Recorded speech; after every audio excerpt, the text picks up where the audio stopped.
Good evening. Can you hear me all right? Good, excellent, and I think we're ready to begin. I wish I had a video of the stools and the ersatz chairs that have had to be brought in. We thought we had a record-breaking audience last week. This breaks all records. It's wonderful to see you turn out for what promises to be an absolutely fantastic program. So let me introduce myself. I'm Gail Jackson. I'm the moderator for this evening. This is the 33rd consecutive year of the Islesboro Forum, and this is the second of our 6 programs for this summer. So we welcome you.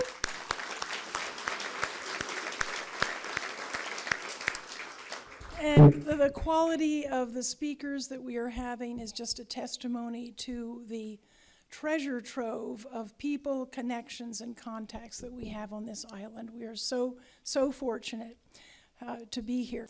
I will mention, as I always do, that we're a nonprofit, and we do have some expenses to support the technical production and some travel expenses of our speakers. So donations are welcome, and I think there is a basket over here. A bigger basket. Last week's basket was not sufficiently large, so that's not to say that we have enough, folks. We're very grateful for anything that you can spare. So, without further ado, I would like to introduce the gentleman who is going to introduce our speaker. And I was going to introduce him and identify him as Aunt Miriam's husband. But I thought that's a little too colloquial. We need a little more, pizzazz attached to the person himself. So Martin has agreed to be called a science entrepreneur, and we'll let you figure that out for yourselves at some future point. Martin has a very interesting story to tell about how we came to this point of having the honorable ambassador, former ambassador to Ukraine here. I'll let him tell that story. We're going to have our usual format of speaking by the ambassador for a period of time. He really likes Q&A, so be thinking about your questions, and there certainly are a lot of controversial and provocative questions that we can put to him. He's ready for anything. So I think he's going to speak a little bit shorter time than as usual, leaving more time for Q&A. So be thinking along those lines.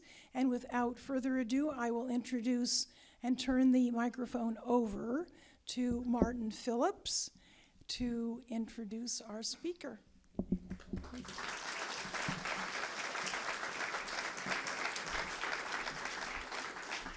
Thank you, Gail, and thank you everyone for coming out, and good evening.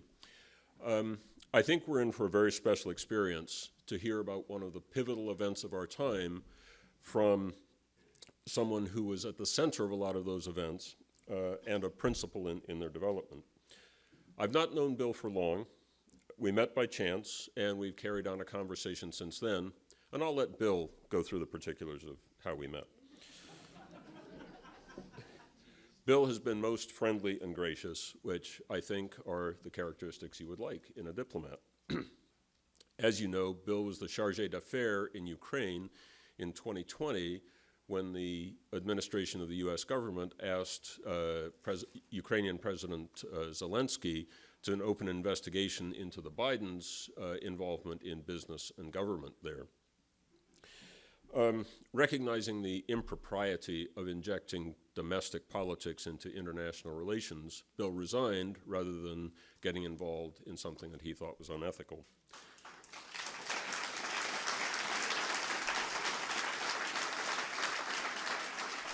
And this is emblematic of Bill's principled life of service.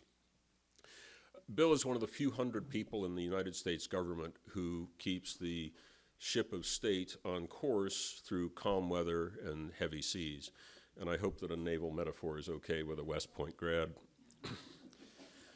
The through line I see through Bill's career is the objective of using the immense power of the United States to make people's lives better here and abroad.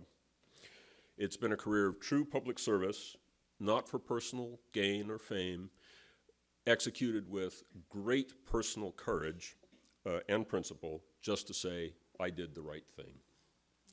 Let's welcome Bill, thank him for his dedication of his professional life to our public service, and generously sharing his time and expertise with us tonight. I give you Ambassador William Taylor.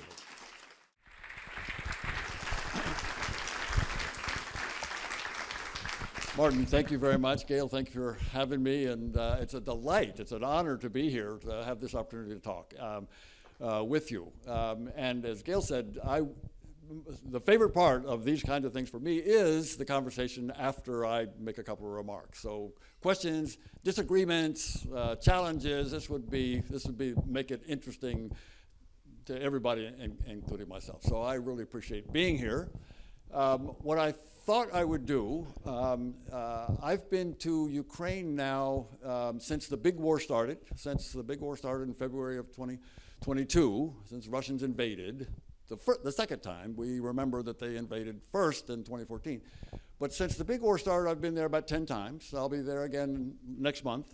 I thought I would give you a quick sense of what's going on in Ukraine at this point, what the people are feeling, what's going on with the government and this kind of thing. I work in Washington at this point, so I can tell you a little bit, I think a little bit better news, actually, coming out of Washington on Ukraine than has been the case in the previous 6 months, which we can get into. The last thing, the third part, what I will try to talk to you about and convince you is that we should care about what goes on in Ukraine. For the reasons that Martin said, I think it's important that, frankly, that Ukraine prevail, that Ukraine make it.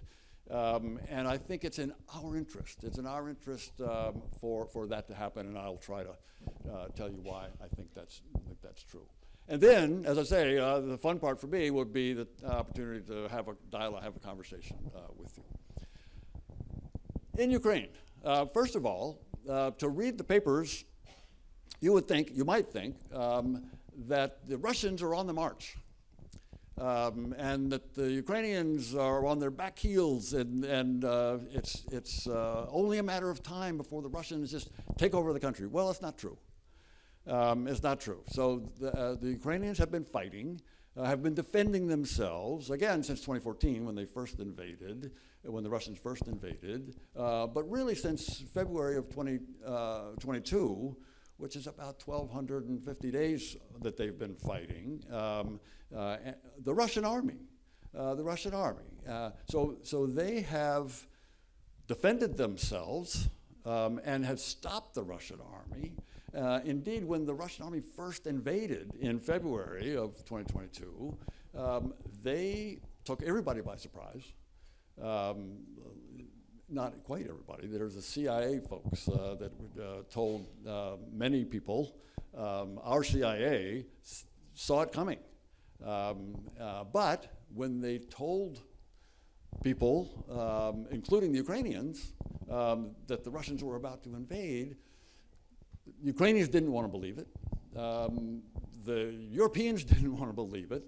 The Germans and the French said, don't listen to the Americans, don't listen to, they're hysterical. Putin and his foreign minister, Lavrov, said the same thing. Oh, invade, they're being hysterical. Don't listen to them. And of course they did. They invaded. And the Ukrainians, caught totally by surprise because the Ukrainian military had made some preparations and were able to stop them, but not before the Russians got to the capital, got to Kyiv. The Russians were just outside of the city limits when the Ukrainian military was able to stop them and begin to push them back. But at that point, at the point where the Russians had made their farthest advance into Ukraine, and again, close to the capital, there were assassination squads in the city from the Russians sent into the city to go after President Zelensky and take him out somehow or other and put a puppet in. That was their goal. And that will be a theme here of what the Russians have been up to. The Russians want to eliminate Ukraine, and that was their first effort in terms of this military. And the CIA and other, we went into President Zelensky at that time when the Russians were very close, tanks just outside, assassination squads in the city. We went into him, Americans went into him and said, Mr. President, we need you to lead your country. We need you to rally your forces. And we can help you by moving you out into the southwestern part of the country, into the Carpathian Mountains, or into Poland if we have to keep you safe so that you can lead. And he famously said to these people trying to help me, he said, I need ammunition, not a ride. And that galvanized the Ukrainian people. He stayed in Kyiv. He went out to the street. So probably, I know there are a couple people who've been in Ukraine. Okay.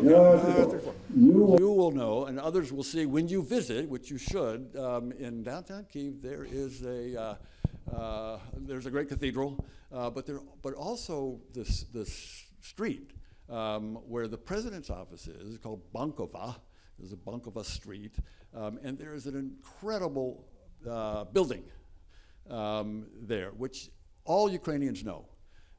And President Zelensky, about the second day of the invasion, went out onto that street and filmed himself with his immediate compatriots there, immediate advisors, and he said into this video that went out to all Ukrainians, he says, I'm here. Yatut in Ukrainian. He says, I'm here. I'm not going anywhere. We're staying in Kyiv. And that rallied the Ukrainians, and we saw what happened. The Ukrainian military pushed the Russians back into Belarus, from which they'd come, pushed them back into the eastern part of Ukraine, pushed them back into Crimea that the Russians had invaded in 2014 and occupied up until the time when they invaded big time in 2022. They pushed them way back. And for the past 2.5 years, the Ukrainians have held off the Russians. Contrary to the reports that the Russians are on a roll, they're not on a roll.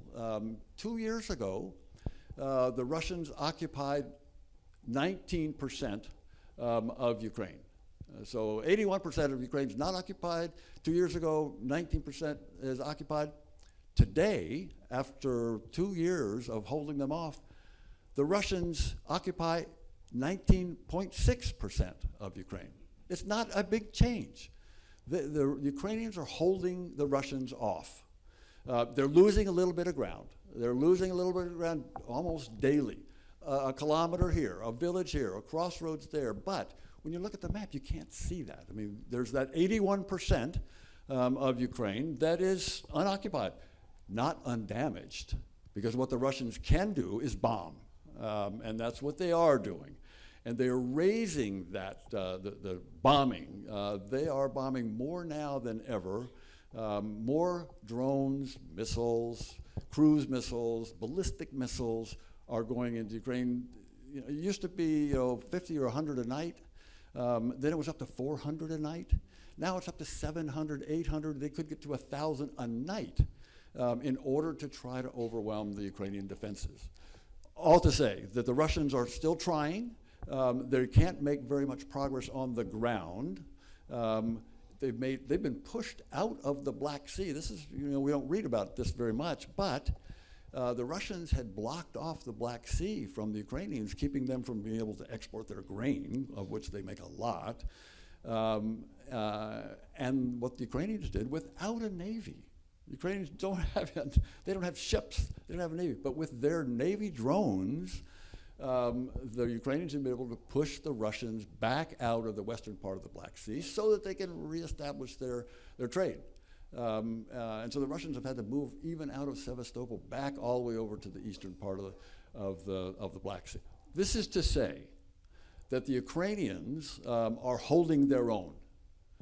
They're a much smaller population. There are many more Russians than Ukrainians. And so the Russians have an advantage. The Russians have an advantage that they have more money than the Ukrainians, and they can pay incredible bonuses, signing bonuses, to Russian soldiers to get them to go be in the fight. The Russians are also enlisting the North Koreans. The North Koreans are sending 11, 12, 13, some say as many as 30,000 North Koreans up to help the Russians fight against the Ukrainians. So the Ukrainians are holding their own against big odds. And they're tired. The Ukrainians they've been fighting, as I say, for 1,250 days. They are very tired. They want this war to end, but they won't end it. They won't quit fighting if it means they have to be under Russian rule. They've been under Russian rule before, in Soviet times, in Tsarist times, in previous Russian Empire times. And the Ukrainians are not going back. They are not going back. They will continue to fight. And President Zelensky continues to lead. He continues to make statements every night to bolster the morale of the Ukrainian people. And he does a pretty good job of that. This is a hard job to lead this country as it's being ground down, meter by meter. So the Ukrainians are holding their own because of their own determination, but also because we've helped.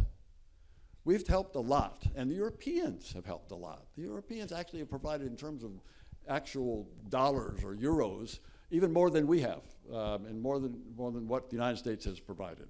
The Europeans have. Now, we provided more military equipment, because we have more military equipment. And not only that, we had more military equipment in storage, in stockpiles, so that we could draw those down, send it to Ukraine so that they can use them to defend themselves. And then, by the way, we replenish those stockpiles, buying replacement weapons and ammunition from U.S. firms, U.S. manufacturers, to boost those stockpiles again.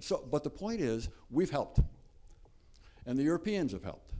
And the Ukrainians are incredibly grateful for that help. They recognize it. Again, people who have visited will hear the first thing out of Ukrainians' mouths when you come back and see them, thank you. Thank you for what you're doing. Which leads me, that's the Ukraine part of this little story. That leads me to the Washington part of this story, which for the past 6 months has been uncertain. Let's just be clear. We've not really had an indication of which way the new administration, not even new administration anymore, the Trump administration is going to go on Ukraine. And there have been different signals, some good, some bad. We probably all remember that horrible meeting in the Oval Office with the vice president and the president and President Zelensky. That was a low point, clearly. Not long after that, there was a higher point. President Zelensky and President Trump met in the Vatican, one-on-one. This great photograph in the Vatican. You got two presidents sitting there, knee to knee in these chairs. No one else around. No vice president around. No interpreter, no advisors, and that was one of the better conversations that they've had. The United States and Ukraine have agreed on a minerals deal, whereby we will help invest in these rare earths, and funds from that will go into helping Ukraine buy more weapons. Most recently, it's really only about the past week and a half, President Trump has made a major change, a major shift. a major pivot even in support of Ukraine and in opposition to President Putin, which was not, let's just say, well, it wasn't always the case. And people say, well, you know, what caused this? I don't know President Trump, don't know what's going in his head, but what he has said and what we've observed is that President Putin has been playing President Trump. Let's just be clear. He's been stringing him along. President Trump said this. President Trump said that he would have these conversations on the phone with Putin 3 or 4 times. And then shortly after those phone calls, Putin raises the bombing level, as I say, from 700 to 800 drones a night, attacks a night. And President Trump said, that's not right. You know, that's wrong. And President Trump has, I think, figured it out that President Putin is not serious. President Putin is not serious about ending this war. I go back to what I said earlier. Why is he doing that? Why is Putin doing this? He's doing it to dominate Ukraine. He wants there to be no Ukraine. He wants to eliminate Ukraine. He tried earlier and failed because the Ukrainians pushed him back. He has invaded again and has not given up his goal to eliminate Ukraine and reabsorb, he would say, Ukraine back into Russia. So Putin's not giving up, and President Trump has figured that out. I am now convinced. And President Trump, we'll have a conversation. I can see there's a disagreement here already. All right, I'm looking forward to this part. That's my view. My view is, it's a hopeful one, I admit, that President Trump has figured it out. And he has said to Putin, look, you got 50 days. In 50 days, President Trump, I'm going to put sanctions on you that will reduce the revenues you're getting from the sale of oil, which is a third of the Russian budget. They get from selling oil to a large degree to China and to India. And President Trump says, I'm going to put tariffs on anything that comes from Russia, which is not that many. We're not getting very much from Russia. So those tariffs don't mean very much. But what could have an effect is putting 100%, or Senator Graham would say 500% tariffs on China and India if they continue to buy oil from the Russians. The idea would be, if the Chinese and Indians say to Putin, look, we can't afford 500% tariffs on us, so stop it, knock it off, sit down and negotiate. That's the idea that President Trump seems to have at this point. A more important piece of this package that President Trump announced last week is their weapons. And as I say, for a long time, well, really since he took office, President Trump has not provided any new weapons to Ukraine. There have been no requests to the Congress for additional funds. There was even two pauses, suspension of weapons that were already approved going to Ukraine, and they were paused for crazy reasons we can talk about. They've been restored, but there was never clarity about whether or not we were going to continue the support that I said has kept the Ukrainians going. And last week, President Trump changed that too. He's found a way for the Europeans to provide the funds, for the Europeans to buy weapons from American defense firms and the Europeans, the NATO allies, provide those weapons to the Ukrainians. And even better, that same system can work even better when the Europeans take their own weapons, their Patriot missiles that can knock down the ballistic missiles coming from the Russians against the Ukrainians. The Patriots are very valuable to the Ukrainians. They're very valuable to the Europeans. Europeans have some sent to them from the United States, U.S. firms. And the Europeans have said, we're going to provide those Patriot systems that are already in Germany and Norway and in Poland. We're going to send them to Ukraine right now. And then we, the Poles and the Germans and the Norwegians and others, are going to turn around and buy Patriot systems to replace those from the Americans. And President Trump had not agreed to that system before, that idea, that deal before, and he's approved that, and that's now well underway. That's well underway, which is a good thing. It is a good thing.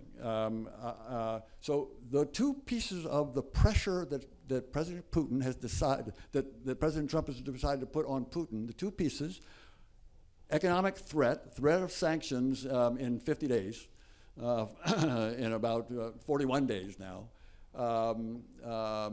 50 days, 40 days, that's a longer time. So that's the lesser of the two pieces of this pressure, pieces of the puzzle.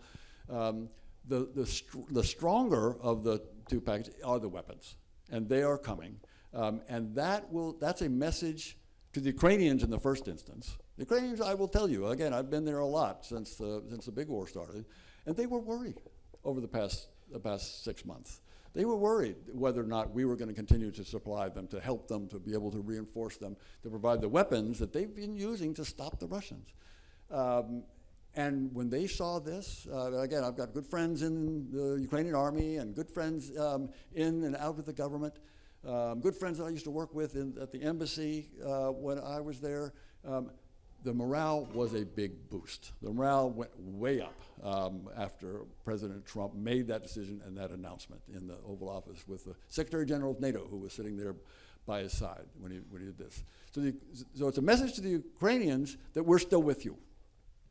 And that's an important one. It's also a message to Putin. It's a message to Putin that says, we're going to stick it out. We're going to continue to provide the weapons to the Ukrainians, so you, Mr. Putin, can't wait us out. That had been his strategy, wait us out. Just wait until the Ukrainians get tired. Well, the Ukrainians are tired, but they're not giving up, as I said earlier. Wait till the Europeans get tired and stop supporting. Well, the Europeans, to their credit, are as strong as we are in terms of the Ukrainians. It used to be that we would be the lead on economic sanctions. We would take the first step toward economic sanctions on the Russians. The Europeans are now taking the lead.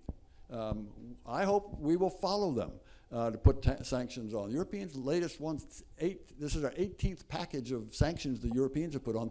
They have to reauthorize their sanctions every 6 months. And they have to get unanimous agreement, and it's been hard. But every 6 months, they put more sanctions on the Russians.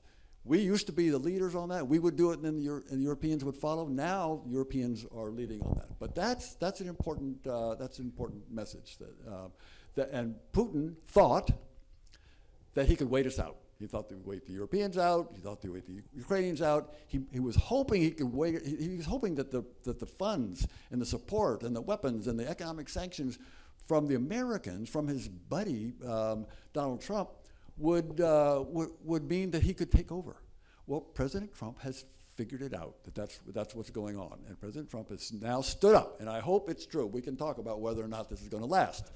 But so far, I think that's it. So that's the second part. That's the U.S. part. My last part, and then again, the fun part for me is your questions. The last is why I think it matters to people here, people in Maine, people in the United States, why we should care about what goes on in Ukraine. And there are multiple reasons. I think there are reinforcing reasons. And some people will be persuaded by some arguments and others by others. So those, I know I've talked to some people here who've already, I know their backgrounds in national security. And there are people who have been in the State Department or the CIA or in the Defense Department who recognize the importance of some kind of order in international relations, some kind of rules, some kind of norms, some kind of expectations about how one nation deals with another nation, and how one nation deals with all other. And these norms are pretty simple. They are, all nations, big and small, are sovereign. And all nations, big and small, have borders that are not to be violated. And so when Russia violates those norms, violates those treaties that they've signed up for, to those norms at the UN, in bilateral treaties, in conventions, when the Russians violate those norms, invade their neighbor with the intent of grabbing territory. Grabbing territory. I mean, they now occupy 19% of Ukrainian territory, but they want it all. And that order is threatened.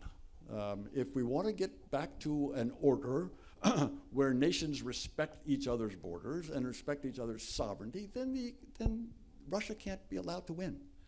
The Ukrainians have to prevail. And that order matters to us, I argue. And again, that's more of a kind of foreign policy, national security argument, but it's an important principle. So there's that principle. Another reason, I know there are some people who spent time in the military in this room, and we have soldiers in Europe. We are a member of NATO, and NATO has soldiers now reinforced the eastern flank of NATO with American soldiers. If the Russians succeed in Ukraine, the Russians will be face-to-face with American soldiers.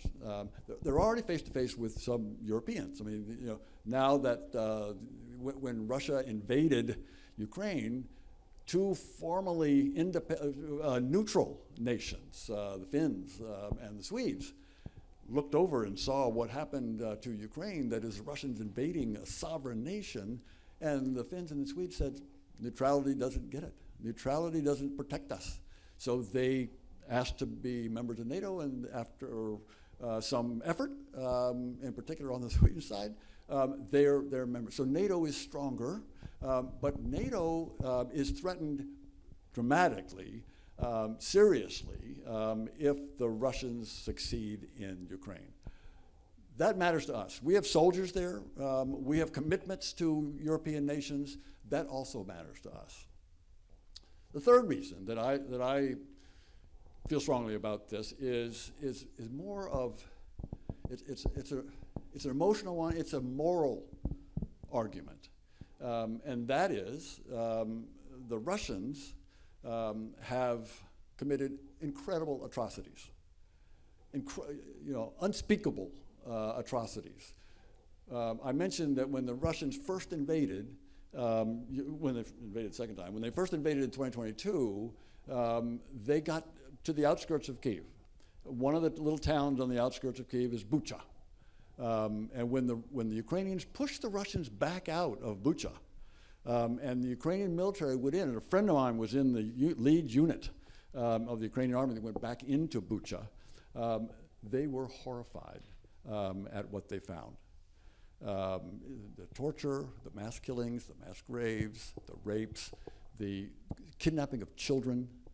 The Russians have kidnapped at least 19,000 Ukrainian children to take them back into Russia, not letting them speak Ukrainian, making them speak Russian, giving them Russian names, trying to eliminate the Ukraineness. And again, it goes back. This is what Putin is after. He wants to eliminate Ukraine. And when the Ukrainians saw what happened to their Ukrainian compatriots under the several weeks of Russian occupation, they were horrified. They were horrified. There had been some effort to have a negotiation with the Russians up until that point in Istanbul. And the recognition, the revelation of what the Russians had done to Ukrainians in terms of these atrocities said, we can't deal with these folks. So that eliminated that. But it's this impunity. It's this lack of accountability. I think there needs to be some accountability for the people who have perpetrated these crimes, but also for the people right at the top, like President Putin, who ordered the invasion. That's just wrong. The International Criminal Court has recognized that and has indicted. So Putin is an indicted war criminal by the International Criminal Court. So that doesn't mean much because they can't go arrest him. But he can't travel to some countries and has had to cancel some trips because if he landed in a country that has signed up to the Rome Treaty that implements the International Criminal Court, they'd have to arrest him. They'd have to arrest Putin and send him to The Hague. But there is that sense that there's accountability is going to be important. So that's almost right. So just to recap then. So I've described a little bit of how the Ukrainians are feeling right now. They're determined they're going to win. They're not going to cave. They're tired, but they want to end this war. There's, I think, kind of good news coming out of Washington. That is, the Trump administration is now committed. And they've demonstrated that in the first instance by these weapons that are now flowing. In the second instance, we'll see about these tariffs that are coming. And then the third point is, I think it's important that Ukraine win this war. So it's somehow defined. They're probably not immediately going to take back Crimea, probably not immediately going to take back Donbass that the Russians occupy, probably not immediately going to take back that 19% that the Russians occupy right now. But the Ukrainians would say, eventually we'll get it back. Eventually, we're not going to recognize the Russian claim to that 19%, to the Crimea, to Donbass. We're not going to recognize it, they say, and we'll get it back. And they remember, by the way, last thing, and then I'll shut up, they remember West Germany, East Germany. And the West Germans never gave up claim to East Germany, even though the Soviet Union at the time dominated East Germany. And as we know, history moved. Soviets went out. West Germany and East Germany reunited, and the Ukrainians remember this. And the Ukrainians say, "Look, that can happen to us. We'll eventually get that back." Ukrainians are basically an optimistic people. They are grimly optimistic, but they're grimly determined that they're not going to live under the Russians again. So, thank you. That was. Let me just stop, and I'd love to have.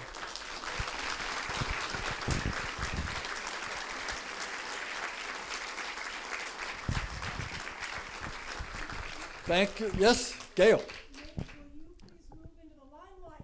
Limelight. Yes, I know it might be hotter there. We're recording. Yes, I understand. I understand. Good. I will try to do that. Good. All right, light. All right. Yes, ma'am. So when Russia invaded Crimea and took that over, it seemed like there wasn't much a very strong response around the rest of the world. How much do you think that emboldened Putin to do this second invasion? A great question. Everybody here? Can everybody hear the? No. Okay. The Russians invaded Crimea in 2014. The reaction of the Ukrainians and of the international community was not strong, let's just say. Did that embolden Putin to go further? Answer has to be yes. It has to be yes. That said, the Ukrainians were in 2014, the Ukrainians were in no position to resist, frankly. In 2010, after I left for the first time, a man was elected president of Ukraine. He's obviously Ukrainian, but he was very pro-Russian. His name is Viktor Yanukovych. And Yanukovych, president of Ukraine, 2010 to 2014, had allowed the Ukrainian military to be hollowed out. Corrupt, lack of support. The Ukrainians were not able to resist themselves in Crimea or in Donbass. At the beginning, they started to resist, and the international community was not in a position to send military forces either. I served in the 101st Airborne and the 82nd, and they would have been the first units to go. The president was not going to send U.S. forces into Ukraine to defend against it. It wasn't going to happen, and there were some sanctions put on. We sanctioned the people who ordered that invasion, that occupation of Crimea. But it was not, it was obviously, and your question is a good one, it was not anywhere near sufficient to stop Putin, or to tell Putin, don't go farther. Sir, all the way back. Hey, so thanks for your talk. Really appreciate the perspective. In the context of NATO membership, when we look at Ukraine, President Putin's been coming to the United States for almost 25 years, telling us to back off from his border. And some would say that the invasion of Crimea was to create a border dispute so that Ukraine couldn't become a NATO member. How do you think about that to and fro ultimately in a resolution of the conflict? It's a great question. That's right. So the question is NATO membership. Putin was worried about Ukraine joining NATO. He had been earlier worried about the Baltics, the Estonians, the Latvians, the Lithuanians joining NATO. Not to mention Poland, the Czech Republic, Bulgaria, Romania. So the question is, I'm putting words in your mouth here, but there's a historian, his name is John Mearsheimer. Mearsheimer makes this argument. He says, it's our fault. We provoked the Russians to invade. The Russians were just defending themselves. I reject that because, for a variety of reasons, but mainly because when the nations who joined NATO after the Soviet Union disappeared, when they applied to NATO, it was not because NATO was trying to pull them in. It wasn't a demand on the part of NATO to join this defensive alliance that pulled in the Czechs and the Hungarians and the Poles and eventually the Latvians and Estonians, all the ones that joined. It was their threat. It was the threat that they perceived of the Russians. It was because they knew better than we. The East Europeans know, in particular ones on Russia's border, know Russia better than we do. And it's not just Putin. When you talk to the Finns and we talk to the Poles and you hear from them that the Russians have been expanding and threatening them and others for 300 years. I mean, this is not something that's just from Putin. I mean, as we know, Moscow started off, Russia started off as just Moscow, Moskva, this little city, and it's now 11 time zones. And they've been pushing and pushing, and so the Finns and the East Europeans know what they're up against, and they wanted to join NATO. And NATO said, well, if you meet certain standards, if you make it so that your military is compatible with the NATO militaries, then you can do that. And they did. They worked hard, and they joined. Ukraine is trying to do the same for the obvious reason. They have even more reason to be afraid of the Russians. I mean, they have been fighting the Russians now for 3.5 years, and so they know what the Russians are about, and they know that the Russians have never invaded, or never invaded a NATO nation. So that NATO membership is the most effective security guarantee, the most effective deterrent, which the Ukrainians didn't have. They couldn't deter the Russians. And so the Russians invaded. But had they been a member of NATO, so I was in Ukraine in 2008 when NATO was thinking about admitting or starting the process of admitting Ukraine and Georgia, by the way, the Republic of Georgia, into membership of NATO. And George W. Bush, who sent me the first time to Ukraine, strongly in favor of Ukraine joining NATO. And in fact, he came to Kyiv when I was there, and organizing a presidential visit is not trivial. He wanted to make the case when he got to Bucharest, where the summit was, that the Ukrainians really were eager and willing and able and deserving of joining the alliance. He got to Bucharest, he came to Kyiv with Bucharest for the summit, and the Germans and the French said no, he couldn't convince them. Had he done that, had he succeeded, had the Germans and French agreed, and had Ukraine started the process of joining in 2008, We'll never know for sure, but I am convinced that, that the Russians would not have invaded Georgia later on in 2008, and wouldn't have invaded Crimea in 2014. This is to say that nations join the NATO alliance to deter the Russians because of their fear, based on history, of Russian invasion. So in my view, it's not our fault. It's the Russians' fault. Let's just be clear. NATO does, and Putin must know this. NATO doesn't present a threat to Russia. Part of what Putin tried to say to the Russians and to the world in trying to justify this violation of sovereignty of all these treaties that I mentioned. He tried to justify it by saying, well, NATO is trying to take over Ukraine and NATO's going to invade us. Nonsense, just nonsense. He tried other arguments too. He said, oh, there's Nazis down there in Kyiv. But turns out when I got to Kyiv the second time, Ukraine was one of 2 nations in the world whose president and prime minister were Jewish. You know the other one. So,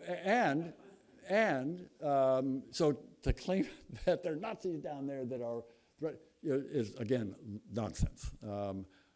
I go on and on. I apologize, but I'm glad you asked that question. But that is it's nonsense that they were threatened.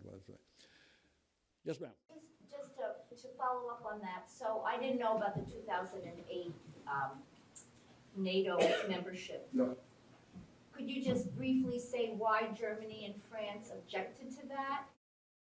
So the 2008 NATO summit, every year they have a NATO summit, right? So it just happened in The Hague a month or two ago, a month and a half ago. So this year, that year in 2008, they were meeting in Bucharest. And this is an interesting story. So in 2007, all the NATO nations knew that there was going to be a summit in the spring of 2008, the following year. Condi Rice was the Secretary of State, and Bob Gates was the Secretary of Defense. And the interagency policy workings, many people in this room, I'm sure, have participated in some of those policy discussions. The interagency agreement or understanding was that we, the Americans, were not going to support Ukraine's membership in NATO at the upcoming summit. And that word got out to the Germans and to the French. So the Germans and the French heard that. You know, they do good diplomacy. They listen and they talk to people, and they heard, oh, the Americans are not going to support Ukraine and Georgia for membership. So we, Germans and French, we're going to strongly oppose it. We're going to strongly oppose it. Well, as the NATO summit in Bucharest approached, President Bush got involved. President Bush was getting briefed there were a lot of different issues on the agenda for that Bucharest summit, but one of them was this. And when Condi Rice and Bob Gates and Steve Hadley, who was the National Security Advisor, got to that part, they said, well, Mr. President, we're going to oppose the Ukraine. George Bush said, what? He said, no, we're not. We're supporting that. And they were just amazed. And President Bush told National Security Advisor Steve Hadley, go to Berlin. Convince the Germans that we want the Ukraine to be in NATO for all the reasons that we talked about. Steve Hadley did. I know Steve very well. He went and couldn't convince them. They'd locked in. They said, wait, we thought you told us, months ago that you were going to oppose this. Now you want us to change? There's the answer. So I had 2 questions right over. So the back one and then the front one. Yes, sir. My question is based on a long period of involvement in Ukraine and Russia. I first was in Kyiv and in St. Petersburg both in 1967, which was a long, long time ago, and I've been involved in both countries' affairs since then. I've taught at Garrett. So thank you very much for your presentation, very clear. I'm very glad to hear you debunk the whole notion that NATO was an issue. In all of my trips to Russia and all the years of involvement, no one ever worried about NATO invading Russia. What Putin, it seems to me, what you haven't mentioned, Putin really saw Ukraine as a threat, not so much NATO originally, but because of the Maidan and the ousting of Yanukovych and the uprising of 2014, which resembled the near uprising of 2011 and 2012. Absolutely right. Listen carefully. This is important. So when Putin seized the Crimea, which was right after the Olympics were held in Russia, it was enormously popular in Russia. It regained enormous degree of support that Navalny and the protest, really militant and brutal protest, brutally suppressed protests in 2011 and 2012 put down. And so the issue that the people could actually change the government was something that Putin was very much afraid of and needed to argue. But Crimea has been enormously popular. I'm ashamed to say that all of my colleagues in Russia believe that Crimea is ours, Kyiv nash. And that even my arguments about international law and all the rest of it didn't have any effect. So this leads up to a question of how you retreat from the ways in which Putin's solidarity, popularity, such as it is, legitimacy such as it is now rooted in the occupation of especially Donetsk and Lugansk, which are now Russian republics, and Crimea. Well, the Russians say they're Russian republics. No one else does, but you're right. Well, that's right, but they have been incorporated into Russia as republics, which means for Putin to move Russian republics out of Russia into Ukraine is politically, I think, impossible. Even within his circle, that would be strongly resisted, and within the army, in terms of the enormous losses that the Russians have experienced, which is now a huge weight on the outcome of this from the Russian point of view, that's not going to work. Zelensky is rightly saying we can negotiate this over 5 years. We can negotiate Crimea over 10 years. But I'm getting to my question. Your lead up is great. If you were involved in the negotiations, how would you approach the question of the political consequences of Donetsk and Luhansk on the Ukrainian side? Zelensky has some vulnerability. And it's possible that he would have to leave his presidency. Someone like Poroshenko could come in. There are several other candidates who could come in, and he would say, and the Ukrainians might well accept giving up those two provinces, but not the extended area beyond those provinces. The Russians, Putin might be able to say, victory, we've won. We'll take the provinces, you can have the rest of it back, you rebuild them, because the rebuilding possibility is enormous. That seems to be a possible point of negotiation. What's your view? If you join these negotiations, would you push in that direction? If not, what other outcome do you see to this horrific, on both sides, horrific disaster, catastrophic, real catastrophe? Well, but one more thing, the losses on both sides have been just unbelievably large and cruel, and it's hard to imagine it. The only thing that's comparison is the German occupation of Ukraine and the German occupation of Russia, which the Russians have neatly imitated, and the Ukrainians are not entirely innocent in this respect either. So this is another great weight. How do you make these sacrifices acceptable? What did we fight for? What did we all die for? That's what the Ukrainians are asking themselves. And the Russians might be, but I'm frankly less, I don't care if Putin can't make the case to Russians. I mean, that's his problem. What is our problem is how we support the Ukrainians. A couple of things that you said I think are exactly right on. One is a successful Ukraine is a big threat to Russia, in particular to Putin.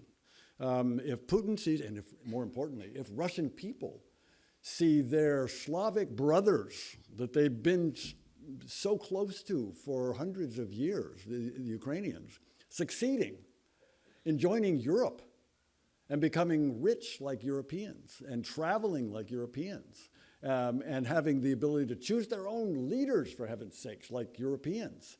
That's a big threat to Putin. So you're exactly right. That he does not want to see that. Your question about can Putin make compromises and survive? I don't know, and I don't care. I don't care if Putin survives. What we have to do is to put the pressure, as I said earlier, put pressure on Putin to realize that he cannot win, that he can't wait us out. He can't wait the Europeans, the Ukrainians, or the Americans out. And this has been incredibly painful and expensive for Russia. I mean, Russia can now buy weapons from one country, North Korea. The Ukrainians are, they've got allies. The Russians have seen NATO expanded, unified. So I was at NATO at the end of the Cold War, and there were only 12 nations in NATO. It was hard to get those 12 nations to agree. The 32 nations in NATO now, as I mentioned, including the Swedes and the Finns, who joined because they saw the Russians invading Ukraine, they are united. I mean, there's some, the Hungarians are giving them a hard time, and sometimes the Turks, and now the Slovaks. But every time they have the NATO institutions have supported, and they're unified in opposition to the Russians. So they're weaker that way. The Russians' allies in the rest of the world. I mean, it's just I'm talking about the cost to Russia of Putin's folly, of Putin's mistake, of his blunder by invading Ukraine. Putin was trying to make some inroads in the Middle East. He had people in Syria. He's lost Syria. He had an ally, he thought, in Iran. They're not the ally anymore. They got their own set of problems. He's got problems in the South Caucasus. People have been to Armenia and Azerbaijan. Armenia wants to leave the organization similar to NATO on the Russian side. The Armenians want to get out of that. The Azerbaijanis are angry at the Russians for shooting down one of their civilian airlines. The Kazakhs, all to say that the Russians have paid a big price for this. Not even to talk about the economy. I mean, the Russians are spending a third of their budget, probably 7, 8, 9% of GDP, probably more than that, on defense, starving the civilian economy. Their economy is, but again, that's the Russians' problem. So when I look at it when I look at the issues, the question for policy, for us, for the United States, what is it we can do? Well, we're not going to do anything to the Russians. We're not going to try to destabilize the Russian regime. We're not going to go against Putin. That's not what we're about. What we're about is reestablishing a sovereign Ukraine, so that Ukraine can stop the Russians in its march, their march toward Europe. That's what we can do, and again, it's the weapons and it's the economic sanctions, as well as the diplomatic that we can do this. But I take your point. And that's a big problem for Putin. But he's going to have to figure. Putin has the Russians under such control at this point. People tell me, there's probably some people who've been to Russia recently. I haven't. They won't let me in anymore. I'm on one of their lists to say, don't let this guy in. But I have a lot of people who have, and the oppression in Russia is as bad, some say worse than in Soviet times under Stalin. So Putin has total control of the message. Putin has total control on what Russians hear and see and think and tell to their neighbors and to their pollsters. So if he wants to, I'll quickly go to your last question about how does this end? I think the pressure that we put on Putin to get to the table to negotiate a ceasefire, just a ceasefire. There are other issues that the Russians want to put on the table, but just to stop the firing, stop the killing. And this is what Trump has said. Trump has said, I want to stop the killing. So pressure on Putin to get him to the table for a ceasefire. And that would allow the 81% of Ukraine that's not occupied by the Russians, that's no longer under bombardment nightly, can get on about the business of joining the European Union. I would say go on about the business of joining NATO. That, you know, we'll see. That's down the pike. But get on about the business about developing their economy, their democracy, they're raising their children. Let the Ukrainians, that 81%, develop, even as they have the broader, longer-term conversations with the Russians following the ceasefire. And the one last piece of that ceasefire, that again, this is my recommendation, but not just mine, other people talking about this as well. The Europeans, we haven't talked very much about the Europeans. The Europeans are really stepping up for all kinds of reasons. One is they see the Russians invading a sovereign nation right on their doorstep. But two, they're a little worried about the Americans. The Europeans are a little worried whether we're going to continue to be there. Excuse me. With some reason. And so the Europeans are stepping up, and the Brits and the French and the Germans are getting together to put together what they call the coalition of the willing, with the core being these three big countries, big European countries, but others contributing as well. And they're talking seriously about putting a force of the coalition of willing into Ukraine following a ceasefire, or to enforce a ceasefire, to be sure that the Russians don't invade again, while they're having these longer-term conversations. I think that is as good as we're likely to get. Because last thing is, I agree with you that Putin is never going to agree on the things that he's demanded. Putin has essentially demanded, his demands, he says, we have to get to the root causes of this conflict. And when you press him and the Minister of Foreign Affairs and others, what are the root causes? Root causes are you need to have regime change in Ukraine. You have to promise that Ukraine will never join NATO. You have to promise, the West has to promise you'll never provide weapons or any support to the Ukrainians. So what the Russians are demanding is capitulation, the ability to invade again, which they will do. Again, I go back to what's Putin's after. He's after Ukraine. He's after Ukraine. Sorry, long answer to your question. And I promised the man right in front of you. Yeah, a terrific discussion. Thank you. It was my understanding that, I'm a little hazy on this, I'm hoping you can fill us in, that when the Soviet Union fell, that Ukraine had nuclear weapons and that they disarmed themselves with some promises from us and NATO and other people that we would take care of them or protect them. Can you just... I would be delighted. I would be delighted. Yeah, so the question is, wasn't there some agreement in the mid-90s whereby the Ukrainians gave up the third largest nuclear arsenal in the world, gave it up in return for a promise from some people, from some nations, including the Americans and the Brits and the Russians, that their security would be guaranteed. And so that was the deal. The Ukrainians were asked to give up, not just asked. They were pressured, leaned on. I mean, President Kuchma was the president of Ukraine at the time, and President Clinton was president of the United States. And Clinton really leaned on Kuchma to come to this, to agree to this, to agree to give up nuclear weapons in return for a promise that, as you say, they'd be taken care of, that their sovereignty and territorial integrity would be guaranteed. The Ukrainians reluctantly agreed. It's called the Budapest Memorandum. And every Ukrainian that you talk to will tell you about, not just tell you, they will ask us, they'll ask Americans and Brits, say, didn't you guys promise to defend us? Didn't you guarantee that we wouldn't be invaded when we gave up the nuclear weapons? Didn't you? And we have to say, yes, we did. So they remember that, and we've let them down.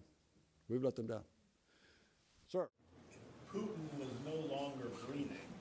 Would this war have ever started or be continued?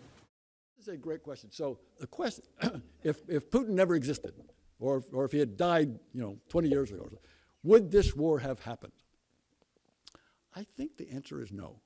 However, that's not to say that there's not other support for what Putin has done. I think Putin, I don't want to say uniquely, I don't want to say he's the only one, but certainly Putin is the embodiment of a strain of Russian thinking that says we need to be strong again. We need to be leaders again. We need to be back when it was Imperial Russia or even Soviet times. But that's fairly broad. I mean, that's widespread. But Putin has made it almost an obsession.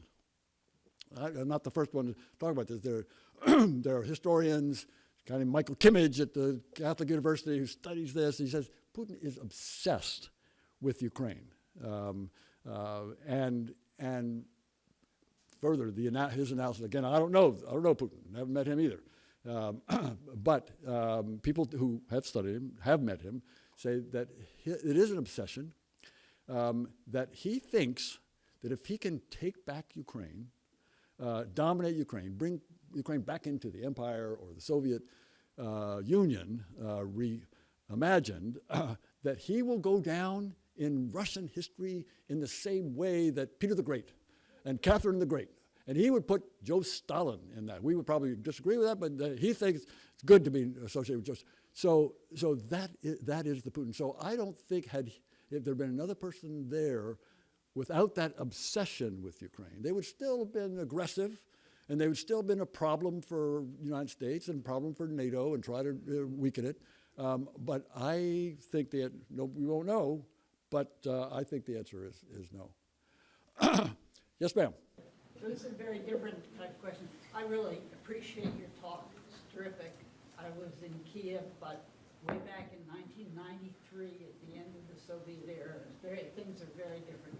And Mike, I want to ask a question about the third part of your talk, why it's important for the U.S. to care so much about Ukraine. And I agree with you.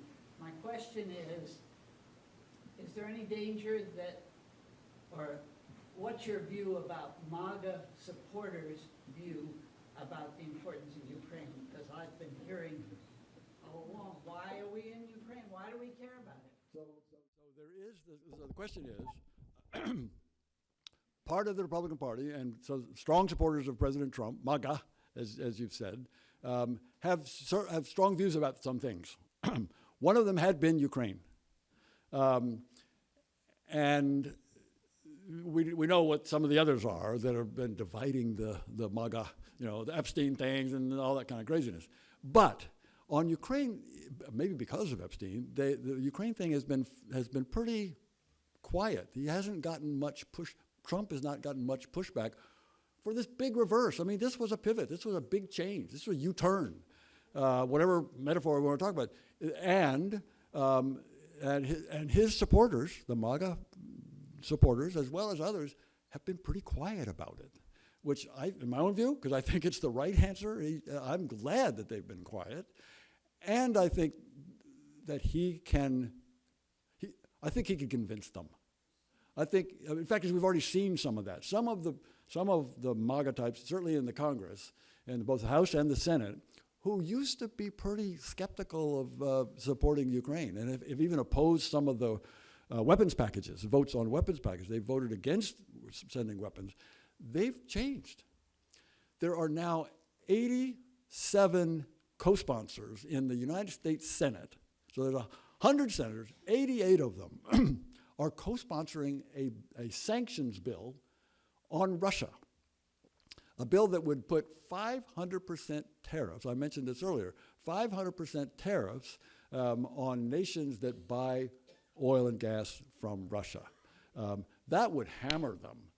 But just without even talking about what the specifics of that bill, 87 out of 100 senators are signed up to support an anti-Russian, pro-Ukraine bill. And it's getting support in the House of Representatives as well. And President Trump has said, it's probably okay with me. Today, that's a fair point. It is today. Nonetheless, that is a message that there's strong support in the country. When you ask people, polls asked, do you support Ukraine and Russia? They support Ukraine overwhelmingly. It's about 9% that support, 9% of people, maybe 9% in this room, I don't know, that support Russia, but I haven't met very many of that 9%. There is a strong support for this young democracy that is trying to hold off the big Russian bear, and I think Trump understands it. I think he can convince his MAGA supporters for that. Sir, come in here. Question that you'll probably laugh at. I won't. What about NATO now? I know there's a lot of obstacles. I love that question. NATO now for Ukraine. The question is, what about NATO membership now for Ukraine? I'm on record as supporting it right now. But President Trump is on record opposing this. So he has more votes than I do. And so my own view is it's not going to happen now for that reason. Maybe, Putin caused this U-turn, this reversal on the part of Trump by all the bombing, all the civilian casualties, all the lies that President Putin told President Trump about, I'm really supportive of this ceasefire, except for these things.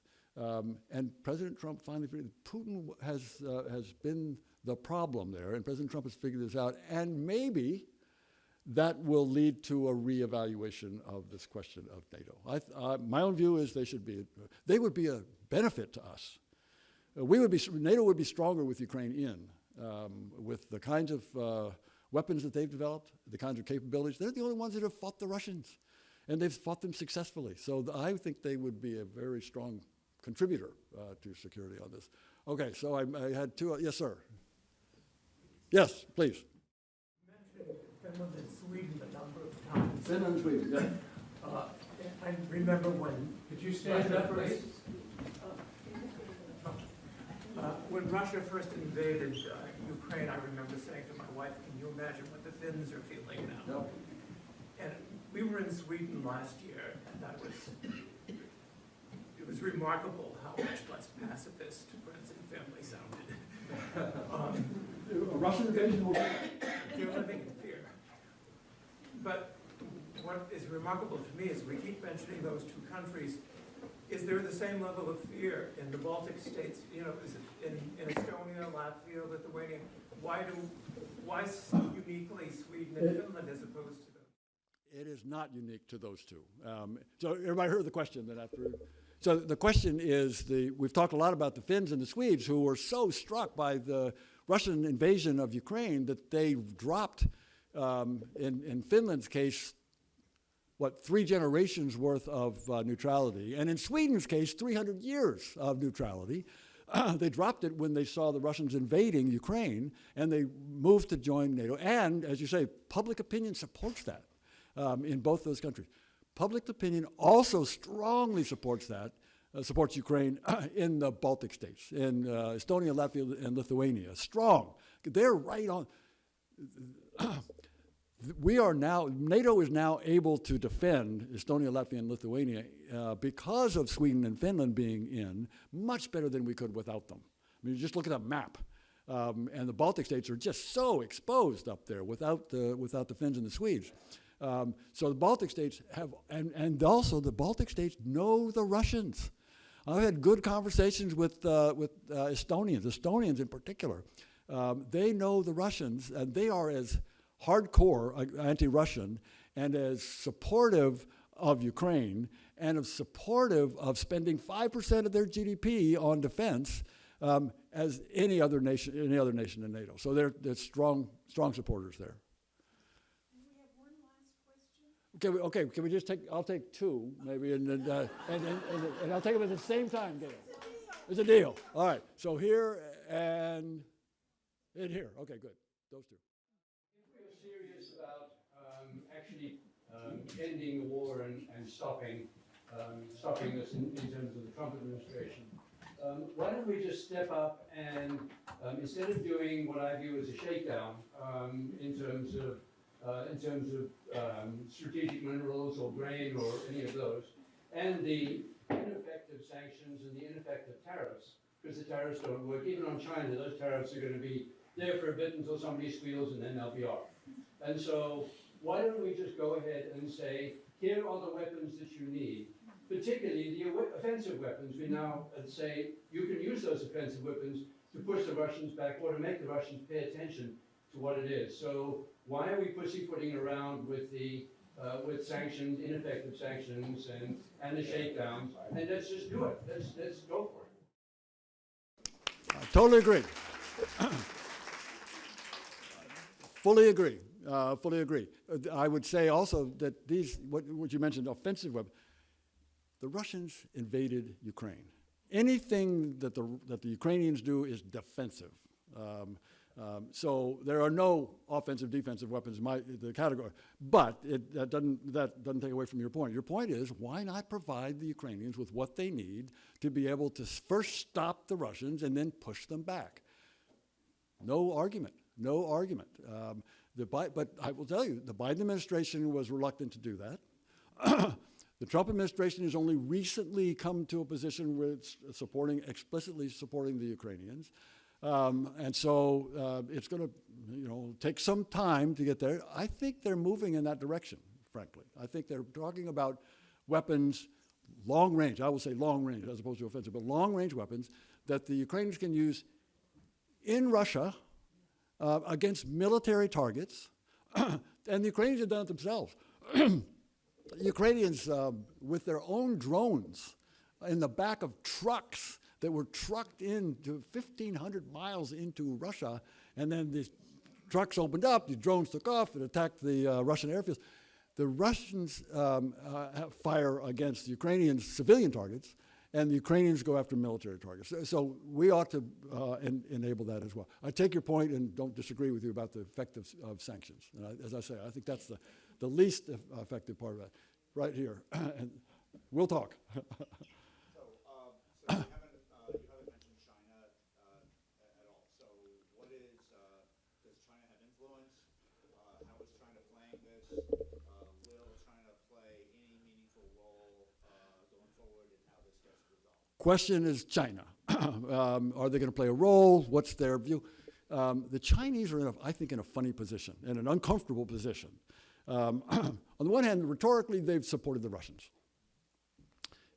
Before the Russians invaded big time in 2022, somebody mentioned the Olympics. Yeah, President Putin visited President Xi in Beijing at the beginning of the Olympics, and out of that meeting came a joint statement that said, we have a partnership without limits. So the rhetoric is there. However, the Chinese have also said, we support sovereignty of nations, we support territorial integrity, we don't support violating those principles, so we want the war to end, is the way they've kind of finessed it. They're also in a funny position as well because the Russians have asked, Putin has asked Xi, and Russians have asked the Chinese more broadly, we need weapons, we need soldiers. And the Chinese have said no.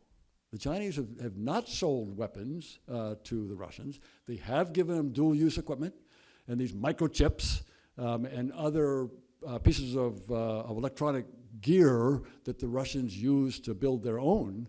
But the Chinese have held back, partly because they don't want sanctions, which we have imposed on anybody who sells these kind of weapons to the Russians. We put sanctions on. And the Chinese fear that. They don't want that. And the Chinese know that at one point, President Trump was talking about, 135% tariffs on Russia. Now he pulled it back, as you've indicated. Nonetheless, that's a real threat. So the Chinese are in a difficult position, I think. But the second part of the answer to your question about China is the Chinese are watching very carefully what the Europeans do, what the Americans do in terms of support for Ukraine. And if the Chinese see that support fading, if the Chinese see the Americans getting tired or the Europeans getting frustrated, and the support for Ukraine goes down, the Chinese learn from that, and the Chinese say, well, they are like the Americans are probably do the same thing if we invade Taiwan. They're watching very carefully. This is an important piece. That's not the main reason, but that's an important reason. That's another reason I think we should support the Ukrainians.